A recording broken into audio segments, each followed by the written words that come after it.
यह कहानी हवेली की भूत की है। सितारों से चमकती रात थी। गांव के किनारे एक पुरानी हवेली का साया डोल रहा था। जिंदगी के शोर से दूर वहां एक अजीब माहौल बसा हुआ था, जिसने गांव वालों में भय और रहस्य की बातें फैला दी थीं। रात को उस गांव में हवेली में से किसी के चीखने की और रोने की बहुत तेज डरावनी आवाजें आती थीं, जैसे कोई मदद के लिए पुकारता हो। गांव के लोग उस रास्ते से जाने में भी डरने लगे थे। तब गांव के युवक विवेक और उसके दोस्त हर्ष ने मिलकर निर्णय लिया कि वे हवेली में रात बिताएंगे और उसकी रहस्यमयी कहानी को सुलझाने का प्रयास करेंगे। रात का समय आया और वे हवेली की ओर बढ़े। दरवाजे की ध्वनि से ही उनका हृदय कांप उठा, लेकिन उन्होंने अपना निर्णय दृढ़ रखा।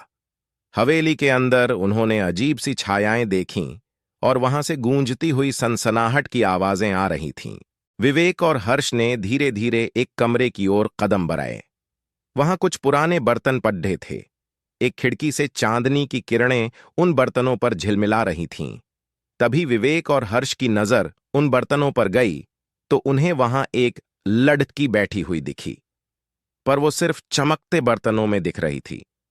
विवेक और हर्ष डर गए, क्योंकि वो एक आत्मा थी। तुम कौन हो? विवेक ने डर के साथ सवाल किया। उन बर्तनों से आवाज आई, मैं एक विधवा महिला हूं, जिसे यहां छोड़ दिया गया है। मेरा नाम मनीषा है। विवेक और हर्ष की आंखों में आश्चर्य छाया, लेकिन वे आगे बढ़े और मनीषा के साथ बातचीत करने लगे। उन्होंने सुना कि मनीषा को यहां छोड़ा गया था जब वह बच्ची थी।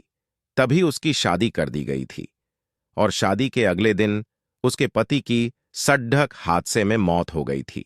तो उसके ससुराल वालों ने उसे उसकी मौत का कारण समझा तो उसे बहुत मारा और बुरी हालत में इस हवेली में बंद कर दिया था। पूरे शरीर पर घाव थे, खून बहे जा रहा था। इतनी बुरी हालत करके उसे उसी हवेली में जिंदा बंद कर गए थे। वो 2 दिन तक ऐसे ही भूखी प्यासी तड़ाप के मर गई थी। मेरी मदद करो, मनीषा ने रोते हुए कहा। मेरी मदद करो, मेरी आत्मा को शांति दिला दो। मैं बहुत सालों से इस हवेली में भटक रही हूं। विवेक और हर्ष ने अपनी दृढ़ता बनाए रखी और उन्होंने मनीषा की कहानी सुनी कि मनीषा तब सिर्फ 12 साल की बच्ची थी। इतनी छोटी बच्ची के साथ इतना बुरा हुआ। दोनों की आंखों में आंसू आ गए थे। उन्होंने उसकी आत्मा को शांति दिलाने की दिशा में मदद करने का निर्णय किया। मनीषा के मार्गदर्शन में विवेक और हर्ष ने विशेष रीति रिवाज के साथ हवेली में पूजा की और मनीषा की आत्मा को शांति दिलाई। हवेली में से आवाजें आनी बंद हो गई थीं। गांव में भी डर का माहौल खत्म हो गया था। अगर मेरी ये कहानी आपको पसंद आई हो तो कमेंट, शेयर जरूर करें।